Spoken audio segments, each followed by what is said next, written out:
இப்போது இந்த பீன்ஸ் இருக்குல்ல, அது வந்து ஸ்னேக் பீன்ஸுன்னு சொல்லுவாங்க.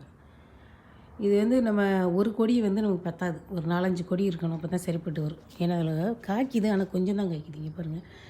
அதனால் நான் வந்து பீன்ஸ் வாங்கி நட்டிருக்கேன். சரியா? இங்கே பாருங்கள், பீன்ஸ் வாங்கி நட்டிருக்கேன்.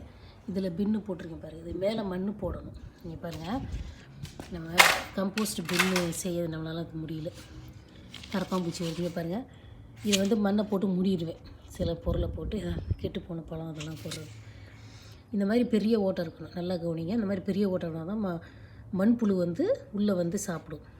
அப்போ தான் இது போல் ஈஸியாக இருக்கும். என்னால் பெரிய பின்னெல்லாம் வச்சுக்க முடியல. இப்போ என்ன பண்ணணும், பள்ளத்தை தோண்டி உள்ளே வச்சுட்டு இந்த ஓட்டை வழியாக வந்து சாப்பிட்டு ரொம்ப கம்போஸ்ட் ஆகிடும். இப்போ என்ன பண்ணணும், இப்போ லைட்டாக கொஞ்சம் மண்ணை தூவி விட்டோன்னு வச்சுக்கோங்க. பூச்சியெல்லாம் வந்து முக்காது. சரியா? இப்படி மூடி விட்டுறலாம். அப்போ இந்த பின்னை வந்து எங்கெல்லாம் இடம் இருக்கோ இதே போல் அந்த ஓட்டை வச்சோன்னா நம்மளுக்கு வந்து அதுவே மக்கி போயிடும்.